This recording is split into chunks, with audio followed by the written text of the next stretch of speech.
Bonjour et bienvenue à ma capsule sur le site Wix qui sert justement à créer des sites web. À la fin de ma capsule, vous allez être capable de créer votre propre compte et de choisir un template et de naviguer un peu sur le tableau de bord.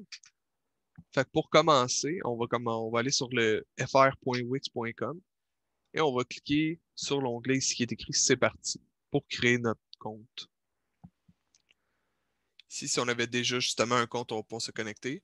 Mais sinon, on va aller sur s'inscrire. Je vous conseille d'utiliser une adresse email que vous utilisez déjà pour votre entreprise. Dans le fond, ça facilite un peu à souvenir des données.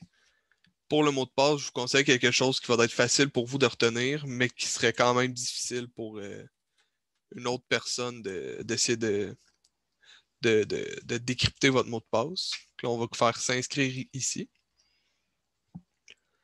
On a l'option d'enregistrer les coordonnées. Si vous utilisez souvent un ordinateur puis qui est protégé, vous pouvez le sauvegarder.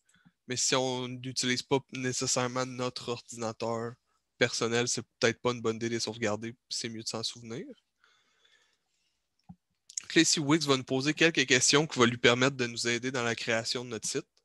Fait que pour l'exemple, on va prendre un garage. Fait que je vais dire que c'est un site pour mon garage. J'ai besoin d'un site pour mon entreprise. J'ai créé. Oups. Puis on va dire que je suis un débutant et que j'ai créé 0 site. Alors ici, Wix nous propose de faire un modèle de base pour nous. Mais dans la démonstration, je vais vous inviter à aller prendre ici, choisir un template. Ça va nous apporter sur une banque de templates préconstruits, dans le fond, avec des modèles déjà faits, qu'on a juste à changer les informations, les photos un peu. Mais on peut également le modifier plus en détail. Fait que ici, on va écrire dans la recherche garage. Et voilà. Fait que si on peut regarder les templates un peu, on nous donne deux options quand on passe par-dessus un template. On a l'option modifier pour ajouter le template à un des sites web de notre compte. On a l'option de voir le template avant de débuter à le modifier. Avec les onglets ici, on peut voir la version qui est sur un appareil de bureau comme un ordinateur. Mais on a aussi l'onglet pour aller le voir en version mobile. Vous avez juste à cliquer dessus puis ça va changer. Vous pouvez naviguer comme si vous étiez sur un téléphone mais à l'ordinateur. On va retourner sur la version ici, sur la version d'appareil de bureau. On voit ici les différents onglets. On peut naviguer comme si c'était vraiment un site web déjà fait, qui était déjà en place. Si à la suite de notre observation, le template nous convient, on a juste à cliquer sur en haut ici, modifier ce site. Ça va nous apporter sur l'éditeur de site Wix. Là, c'est en train de générer le template sur notre site.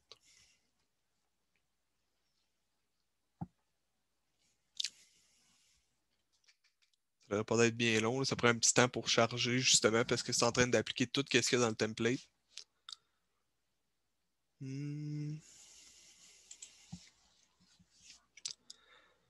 Là, ici, après qu'on ait choisi notre template, si on ne souhaite pas le modifier tout de suite, ce qu'on ne fera pas nécessairement, puisque c'est dans une autre capsule d'une de mes collègues, on va juste sauvegarder en haut ici pour s'assurer que le template est bien enregistré.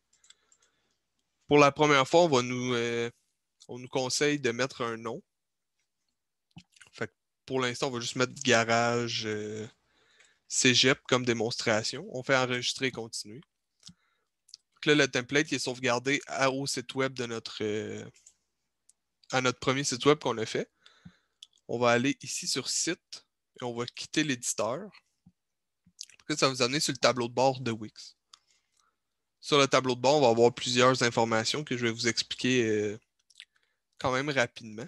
On a le nom ici du site web qu'on a créé.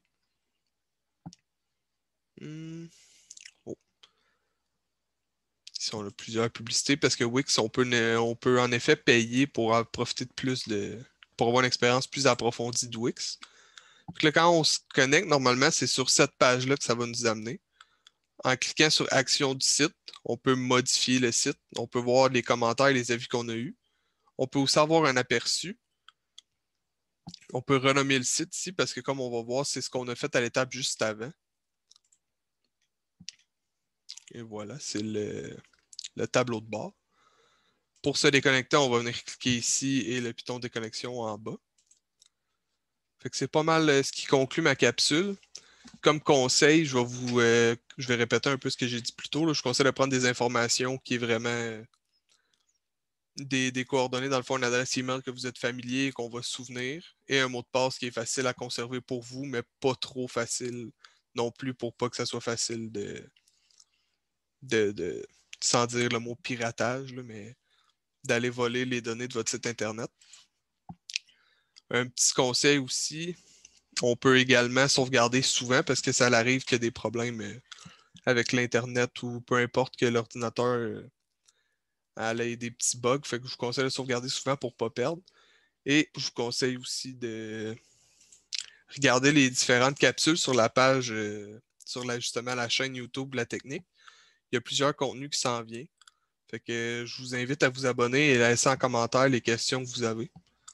Que je vous souhaite une bonne fin de journée et à la prochaine.